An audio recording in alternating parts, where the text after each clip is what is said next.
The Tehachapi Mountains already were ancient when the Southern Pacific Railroad Company was incorporated under California law on December 2, 1865. The charter called for SP to build a railroad from San Francisco south through Los Angeles to San Diego. This fledgling line would be the first leg of what was to be a new southern transcontinental rail route. The four businessmen who controlled SP at the time envisioned a line that would turn south from the heart of the great San Joaquin Valley and crest the Tehachapi Mountains to reach Mojave. But it's unlikely that even the so-called Big Four could foresee the day when their proposed railroad would look like this.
Well, the first time I went to Tehachapi, my good friend Jim Fitzgerald, who's involved in N-scale railroading, particularly N-track modular system, took me there. I was working at Model Railroader at that time, 1979, and he said, "I'll take you out to the loop." And I thought, "Oh, okay, fine." And we got there, and it just fascinated me. It was a whole new style of railroading that I had never even imagined. I'd never seen anything like it in my life. The grandeur of the scenery and all the power that the railroads used to conquer that mountain. It was just fantastic.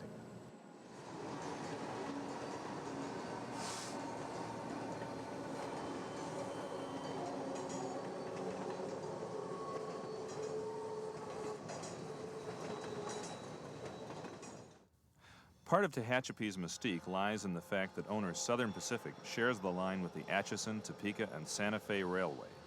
Santa Fe's acquisition of the San Francisco and San Joaquin Valley Railway in 1898 was clearly an attempt to break up SP's monopoly in Central California. To offset the construction and maintenance costs of the line over the Tehachapis, SP agreed to share 68 miles of the route with its rival. Joint operations began on July 1, 1899, with both railroads sharing the cost of maintaining, upgrading, and operating the line.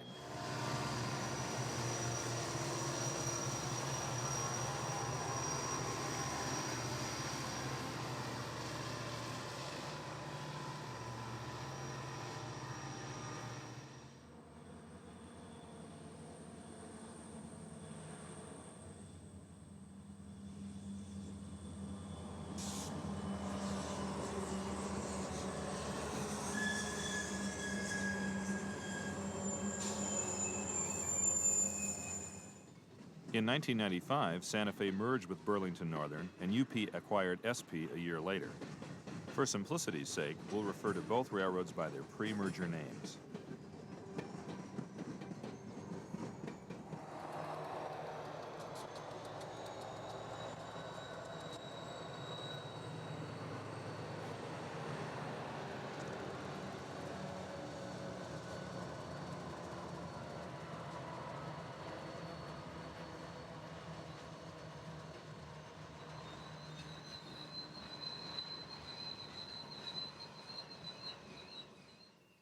The Golden State of California is home to SP's crossing of the Tehachapis, known today as SP's Bakersfield Line.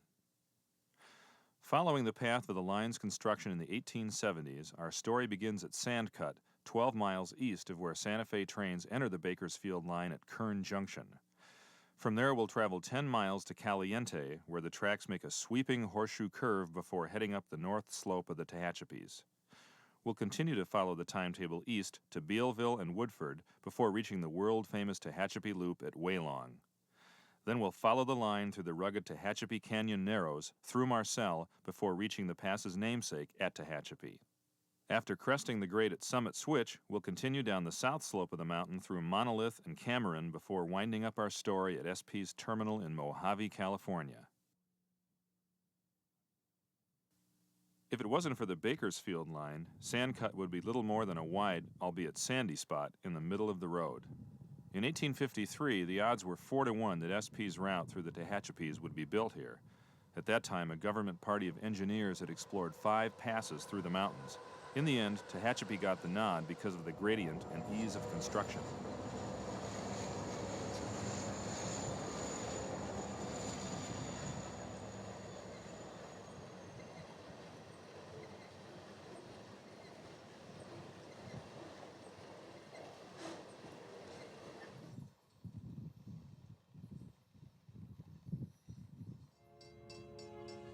In the spring of 1868, a young SP civil engineer named William Hood made a preliminary survey of Tehachapi Pass.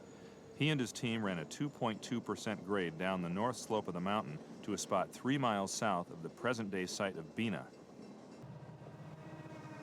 In October 1874, the first trains rolled into Sumner, SP's terminal near the 11-year-old settlement of Bakersfield. Grading gangs then built a roadbed about 20 miles south of Sumner to a spot dubbed Pampa. Most of the right-of-way was built on the same light gradient you see today.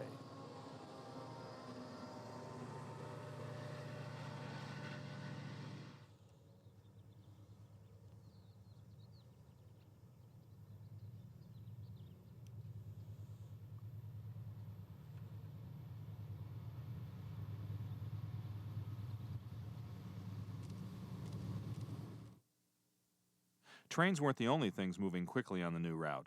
The railroad pushed east with a temporary line that was laid practically up the stream bed from Pampa.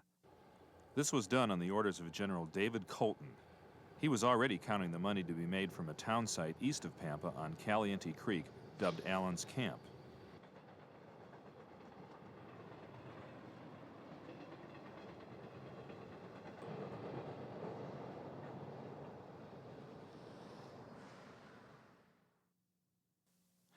With the arrival of the railroad, Allen's Camp was renamed Caliente.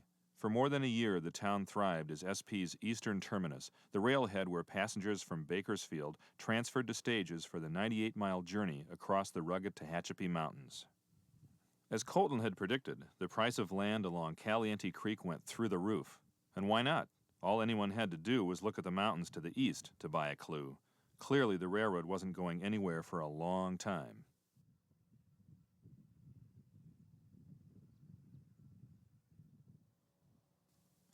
But land speculators had underestimated William Hood. In the spring of 1876, construction crews under Hood's direction threw a horseshoe of track around Caliente's neck. Then they started building up the north slope of the mountains on a 2.52% grade. Caliente's land boom imploded, and the town faded along with SP's terminal. But cheap real estate isn't the reason why rail fans flock to Caliente.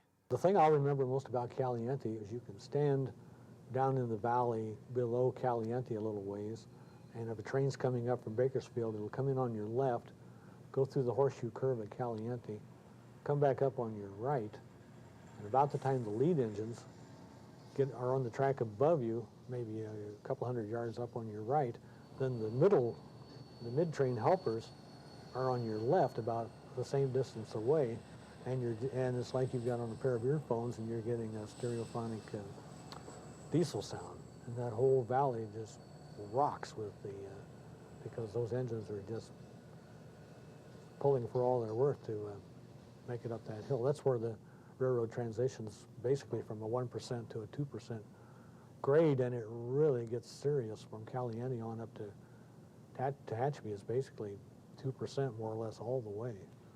It's like railroad theater. It's so accessible, and you can get all kinds of great photos and views from above it, below it, inside it, outside it. You could stay there all day and just keep going around finding different dramatic vantage points to watch the trains from.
It's only 15 miles as the crow flies from Caliente to the top of the pass, yet the Bakersfield line demands 27 miles of almost constant curvature and 17 tunnels, most of them curved.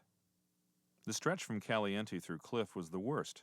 What would normally require 1.3 miles by air consumed 7.1 miles by rail. Hood's crews pounded the mountain with 600 kegs of Hercules blasting powder per week. The terrain demanded the boring of 4 tunnels, including Tunnel 2 at Allard, a favorite spot to watch trains on the north slope.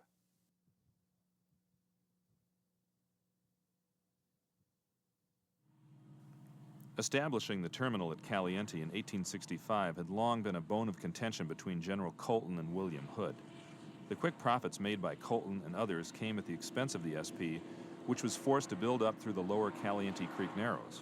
Hood sacrificed considerable distance in figuring the grade over the Tehachapis, a costly decision that the railroad continues to pay to this day.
Part of the cost involves helpers, which lend extra tractive effort to the rear or middle of eastbound trains headed up grade.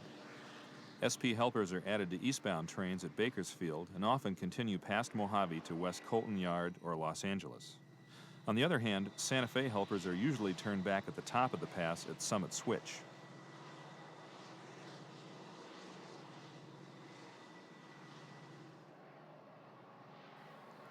Tunnel 2 offers us our first view of SP's famed oil cans. The train grew out of a need by Shell Oil to ship large quantities of heavy crude oil from its loading facility at Saco, near Bakersfield, to its Carson refinery 24 miles south of LA. Before the oil cans, most of Shell's oil came from a continuous loop of ocean-going tanker ships from Alaska. When a less expensive form of transport was needed, rail emerged as the best and fastest option. The oil cans began handling 1.2 million tons of crude oil a year in special tank cars built by car builder GATX. Sadly for rail fans, the oil cans vanished from Tehachapi when a new loading facility was built at Mojave in the summer of 1996.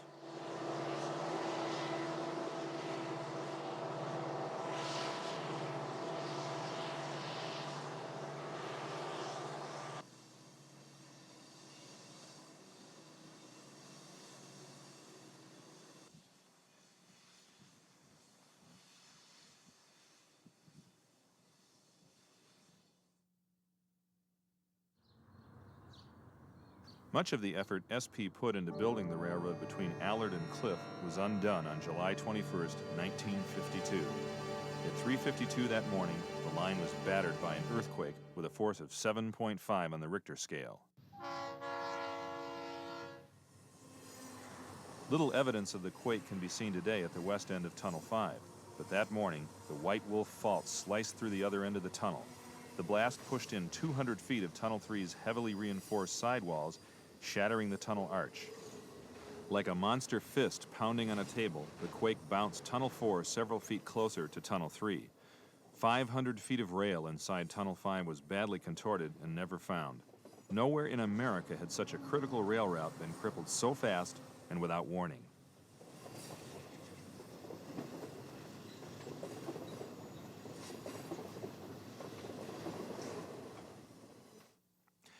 SP hired construction contractor Morrison Knutson to rebuild the line. Using more than 100 bulldozers, MK built a 4,300-foot temporary track called a shoe fly around Tunnel 5. 26 days after the first shocks, a 100-car SP freight crawled around the shoe fly to become the first train on the new line. In the end, Tunnel 5 was restored to service.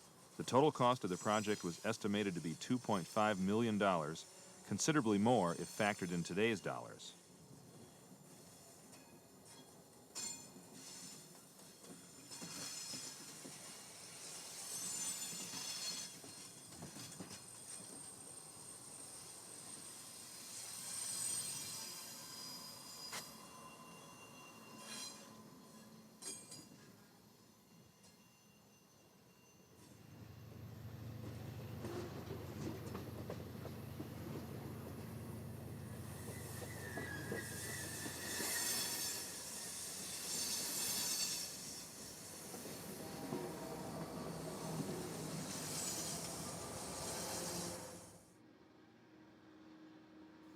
Prior to the earthquake, this Santa Fe freight would still be inside the east end of Tunnel 3, but the reconstruction project daylighted the east 200 feet of the tunnel.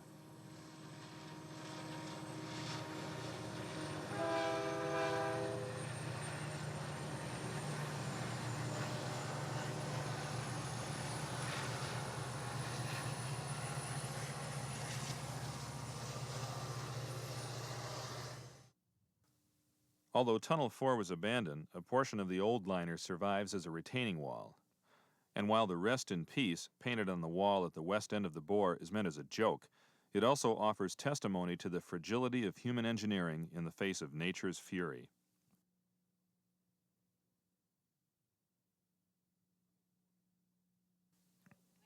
Tunnel 4 isn't the only thing that's changed on Tehachapi over the years. Confusion with the name Kern Junction prompted SP to change the name of its Keene station to Woodford. Today you'll find Keene off the Highway 58 Keene exit, where the Keene Cafe offers fuel for your car and your stomach. Today's diesel-powered trains often roll through Woodford without giving it a second thought, but in steam days, virtually all trains stopped at Woodford to take water. Crews would pull in under the water plugs, fill the tenders of 4 steamers, and be on the roll in as little as 14 minutes. It was a matter of pride to see how fast a crew could work together to take on water. The bridge at the east end of Woodford doesn't look particularly noteworthy either. After all, it's just one of 7 places where the Bakersfield line crosses Tehachapi Creek. But the creek was something to reckon with when heavy rains caused it to back up on September 30th, 1932. As the waters rose, debris clogged the 7th railroad crossing of the creek 8 miles to the east. When the water clawed its way free, it moved down the creek bed at more than 20,000 cubic feet per second. At Woodford, a pair of freights from SP and Santa Fe sat end to end on the number 1 siding. The Santa Fe crew was inside the depot getting orders from the operator, suddenly the floodwaters descended in a wall more than 30 feet high. Although the depot miraculously escaped damage, the side wash from the raging creek undermined the siding. The train's 200-ton helper engine rolled into the creek, where it vanished without a trace. The flood crippled more than 31 miles of railroad in a little over 3 hours. At least 15 people lost their lives. The flood wiped out every crossing of Tehachapi Creek. It took several days to find the Santa Fe helper engine, which was buried under 10 feet of silt and debris 150 feet downstream. Long after the line reopened on October 14, 1932, the bell and headlight remained lost, forever victims of the 1932 flood.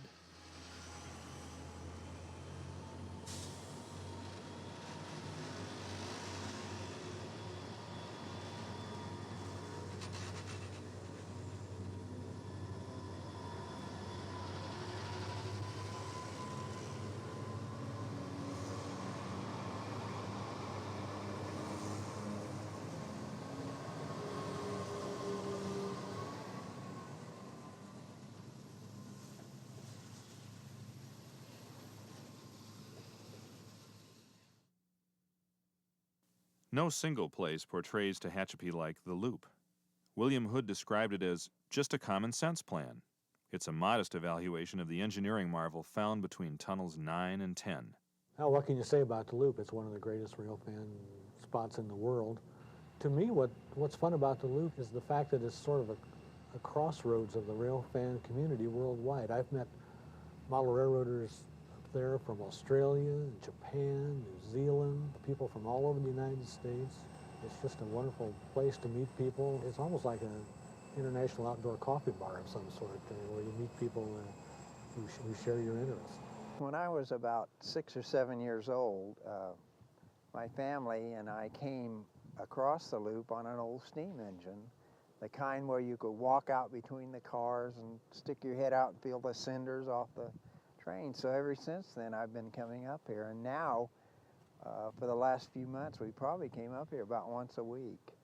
And we just love it up here. The weather's always beautiful, and it's so beautiful around here. And it's such a thrill when those trains come by, and especially when they're coming uphill, and the roar is just constant, and it kind of shakes you inside. So that's really the main reason we come up here. It's very relaxing. It makes you just feel real good.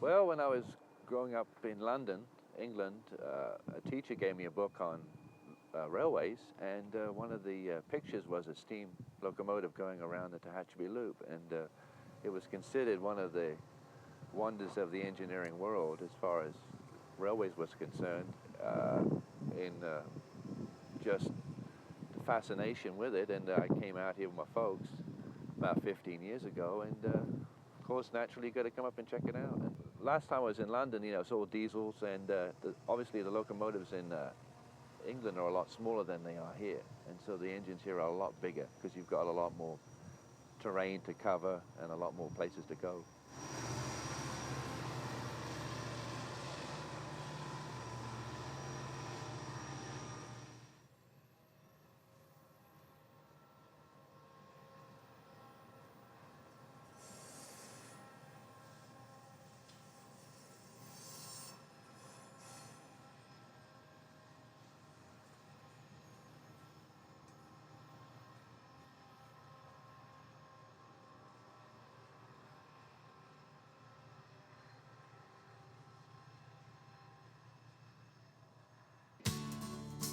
To appreciate the genius of Hood's simple plan, you have to start at the 5th crossing of Tehachapi Creek.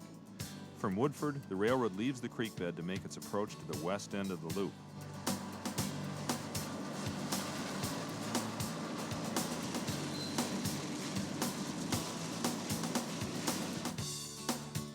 The west switch at Waylong marks the beginning of the 4,800-foot siding built in 1909 and named in honor of SP District Roadmaster W.A. Long.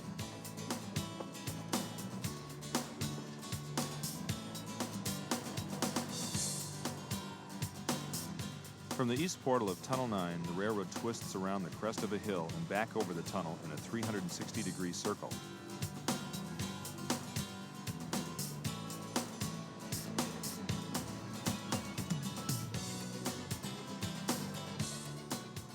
By the time an eastbound train reaches the east switch at Waylong, it's a full 78 feet higher than it was at the west switch.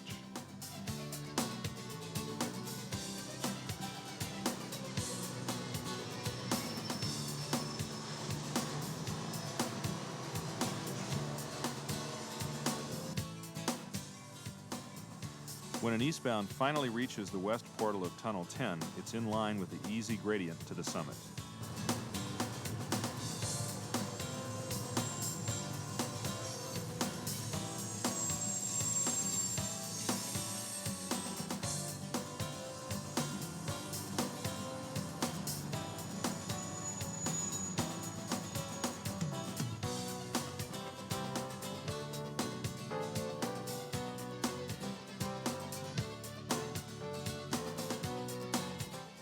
Trains magazine author George Hilton once told editor David P. Morgan that Tehachapi Loop looked like the HO scale pike of a model railroader who was inept at building scenery. Maybe so, but what this one-to-one scale layout may lack in scenery, it makes up for with its 365-day-a-year operating session.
Tehachapi Loop may be the premier train watching spot in America. Just remember, though, the loop is located on private property, the grounds of the Loop Ranch. The ranch is comprised of about 26,000 acres. We're a commercial cow-calf operation. We do appreciate the significance of the loop and what a marvel it is and how the people come from far and near to view it. The unfortunate part of that is that they have to trespass on our property on occasion to get the pictures that they want and being able to see the different various trains that come through. We like to accommodate them as much as we can. However, when they leave gates open and cut our fences, it's very hard for us to maintain a friendship with them. We don't ask that they not come around. In fact, we appreciate them. The man that owns the ranch is a rail fan, and he appreciates the significance of the loop. Our problem is that we want them to close the gates. We want them not to break down and tear down our fences. And then I think we can coexist. Although the Bakersfield line climbs to 3,000 feet at Waylong, the loop doesn't represent the summit of Tehachapi Pass. Instead, the railroad climbs another 587 feet through what is known as the Tehachapi Canyon Narrows. From here to the summit, train crews face another 8 miles or so of rugged mountain railroading. Engineer on this mountain part, it's a lot of mental stress on you rather than physical, because your mind has to be constantly working on looking for signals, watching your air, You can dig a ditch and stuff, and you'll be tired physically, but not mentally. And on this job, after you get in, going to coating, which is a 12-hour job, your brain a lot of times is just numb from constantly thinking. Even though you're a real good engineer and know the mountain good, you have to be on your toes all the time. They got now they got a box on these engines just like the airplanes, so they can tell exactly what you're doing now. They don't even have to check you for speed. Come out here and check you with a radar gun. They can take this box out of this engine and tell how fast I was doing, when I stopped, when I backed up, what run I was in, when I used air, how much air I used, if I made the proper air test. If I use sand, stop for the signals or anything. I got it pretty well down now. When I first hired out, it was strictly all steam, and then we started in '57 getting covered wagons, and they moved up out of the covered wagons to the SD9s and some of the other types of units. But the new ones are a lot quieter, and the seats are better, and the visibility out the front of them is good, and the whistles, you can't even hear the whistles blow because they're back so far rather than right over your head. They've got them up now 4,000, 5,000 horsepower, and when they first started out, they started out with like 1,800 horsepower. Some of them even had 13. They had them lower than that.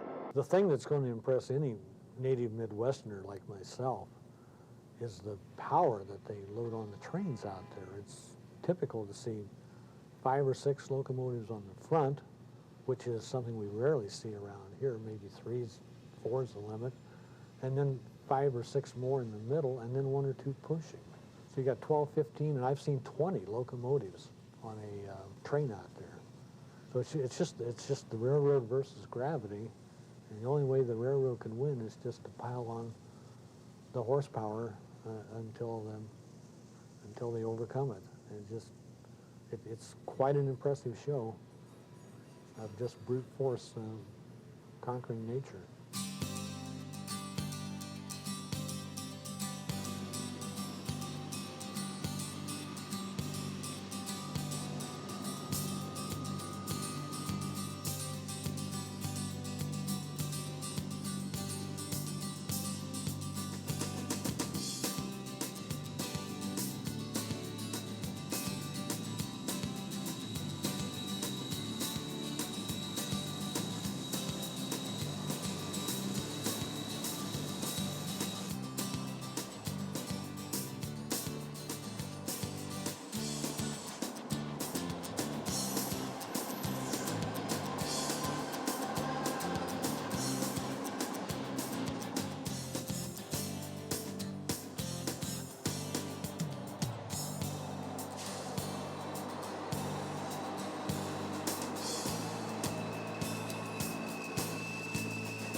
Tehachapi saw its first train on July 10, 1876.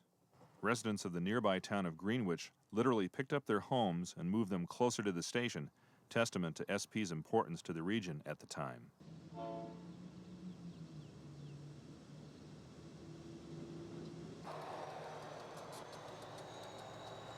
No one's likely to pick up their home and move near the station today.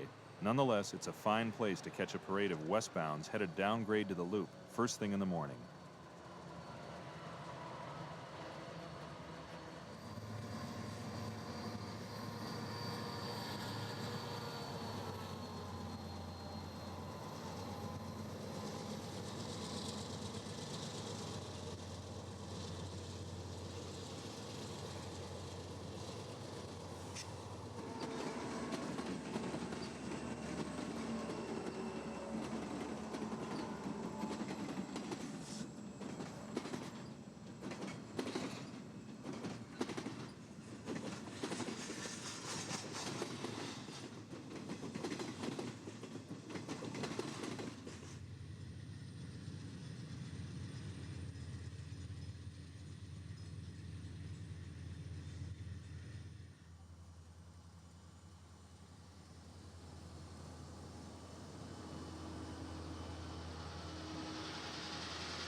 At least one person in Tehachapi doesn't mind living close to the tracks, retired SP signal supervisor Bill Stocco.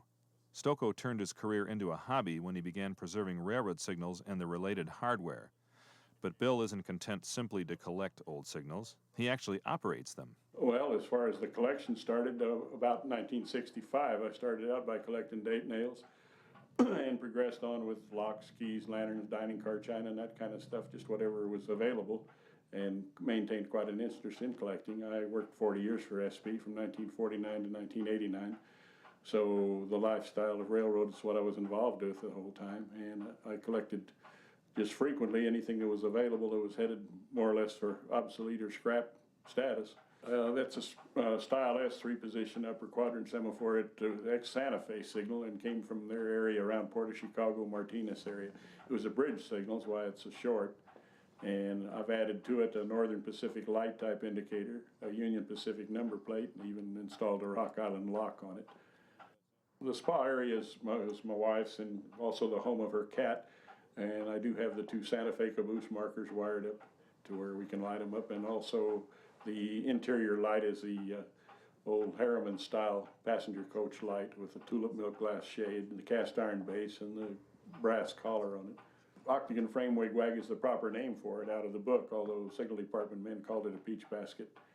And it's a lower quadrant style wigwag, but it does have an offset banner, which you don't find on most of the regular conventional gallows type wigwags. And I did add the 2-train indicator to it, which is a Union switch and signal HC9. And the 2-train indicators were used in double track territory prior to the use of crossing gates to let a person know that a second train was approaching the crossing.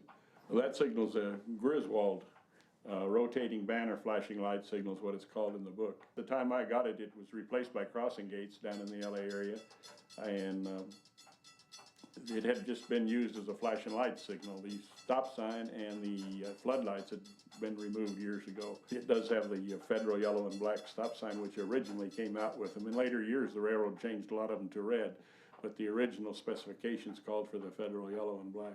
Well, the counterweights, there is a counterweight that takes it to stop. It's a part of the fail-safe principle. If for any reason you kill any of the wiring to the signal, the counterweight's going to take the stop sign to the stop position. So it just guarantees your fail-safe principle. It's pretty prevalent in all of railroad signaling. And the pale semaphore oil is the type of oil that was used on semaphore motors and was also specified for this particular type of motor. The double-arm lower quadrant came off the Phoenix line in Arizona, and I've shortened it by cutting 12 feet out of the mast.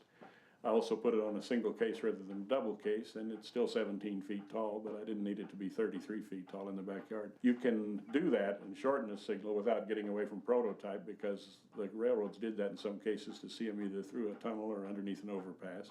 And I did add the 3 indicators on there, a Santa Fe, a Union Pacific, and Southern Pacific. And they're wired up to where I can clear them progressively as the signal clears, just for demonstration purposes. Normally you wouldn't find 3 indicators on one signal, and most you'd generally see would be 2. One for east and one for west. And the semaphore dates clear back to when the light wasn't adequate for a day aspect to run a train by. The blade or the arm position was strictly the day aspect, and the light was a night aspect, which meant that an engineer had to run by 2 different symbols as far as his controls and everything that he was doing. Now, as lights progressed and color light and searchlight signals became available and became where they were adequate to see for the full speed of a train in the day, then these semaphores became defunct due to the fact, too, that there was a lot of maintenance to a lot of moving parts. They were eager to get rid of them.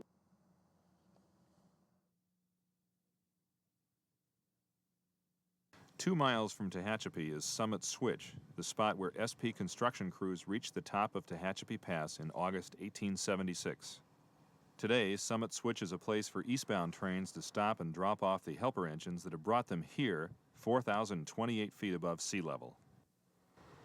Summit is where everything reverses itself. Eastbound trains have spent the last 5 hours or so dragging their train uphill, working to make sure it didn't break in two. Now they'll battle to keep control of their train as they head downhill on a grade that's almost as steep.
The thing that's always impressed me about Monolith, or did up until a few years ago, is it looked like a place where a bomb had been dropped, because there's a big cement plant there, a Monolith cement plant, and everything for maybe a quarter of a mile radius, maybe even a half mile, it's just sort of lightly coated with gray dust. So it looks like a big paper bag full of cement had been dropped from the sky and just blown out over this area. Although westbounds are climbing the stiff 2.2% grade at Monolith, eastbounds have their own problems. If a train gets the better of an engineer, neither dynamic braking or train brakes will do him or her much good. So engineers do everything in their power to keep their train speed under control, because the last thing an engineer wants is a runaway. Another thing an engineer doesn't want is a hot wheel bearing or dragging equipment.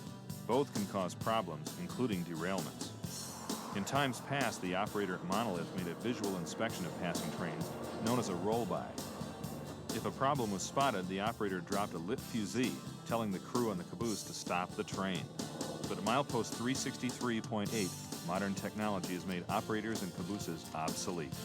This is milepost 363.8. This is the detector site between Summit Switch and Monolith on the double track main line. This is a triple detector in effect. It's hot box detectors on both tracks, sensitive to infrared radiation. Check the journals on all the passing trains. It also is a dragging equipment detector to pick up anything dragging, such as brake riggings or anything chains, anything that might be dragging off a train. And it's also the high-wide load detector, where it will check trains on either track and determine whether they're capable of passing through the tunnels on the west side of the mountain.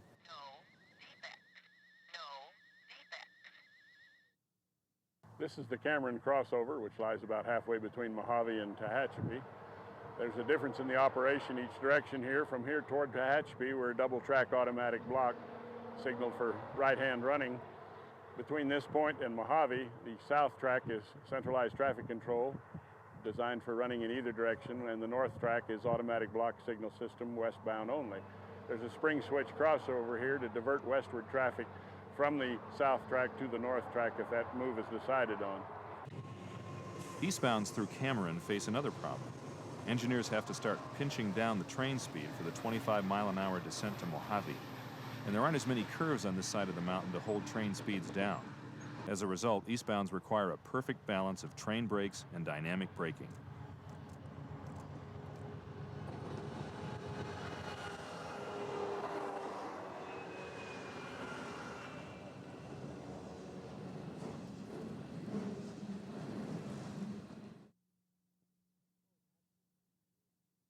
Well, the Tehachapi Pass route really begins at Mojave, because that's where these two great railroads, the Southern Pacific and the Santa Fe, come together.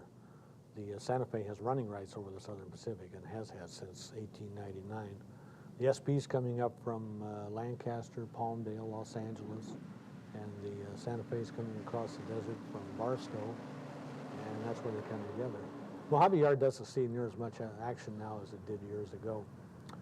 Part of that's because now the Southern Pacific has its Palmdale cutoff and can go over to Cajon Pass and head west that way, and so there doesn't have to be this sorting out of cars that are going to Los Angeles, and not as much interchange activity. And there's a lot more unit train activity now. The pig trains and stack trains, container trains coming out of Oakland they're going to go all the way to Houston or Chicago without any switching, and there's a lot more long distance traffic now than there was even 20 years ago.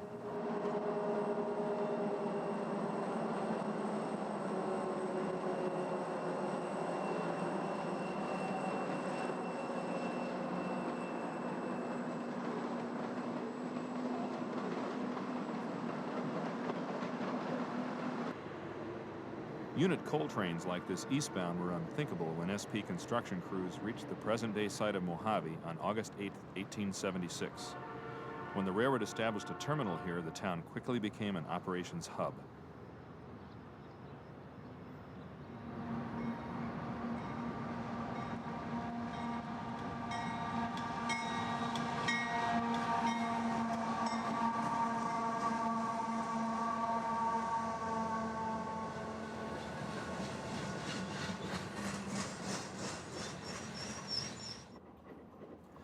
A 15-stall roundhouse and turntable served SP and Santa Fe steam engines until diesels rendered the steamers and their service facilities redundant in the 1950s.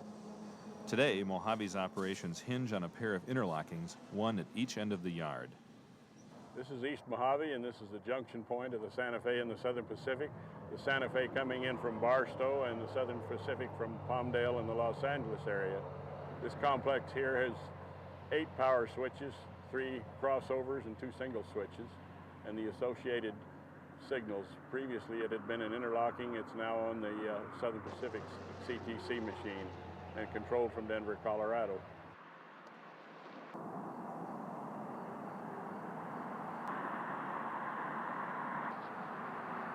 We're now at West Mojave. This is the main line switch to the Lone Pine branch, diverting from the westward main track.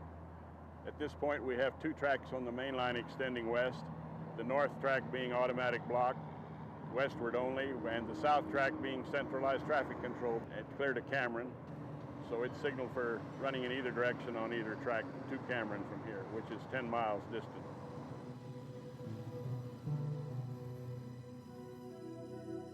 So where does that leave us? Anyone else might call it a day and head home, but no one ever accused us of being level-headed when it comes to watching trains. And for that, there's no better place to be than Tehachapi. To me, one of the most impressive things about the Tehachapi is that it seems timeless. That railroad's been there 120 years, and it's a remote enough area, and you're not much conscious of the intrusion of modern civilization. And you can sort of half close your eyes and see the old wood burners and the cab forwards, and everything is much the same now as it was 120 years ago when they first built the railroad. When they first built the railroad, the tunnels were lined with wood. Now they're concrete. Lately, they've been messing with the tunnels to get a little more clearance for double-stack trains, but it's still the same railroad that it's been all this time.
Thank you for watching this edition of the Ultimate Railroading DVD series.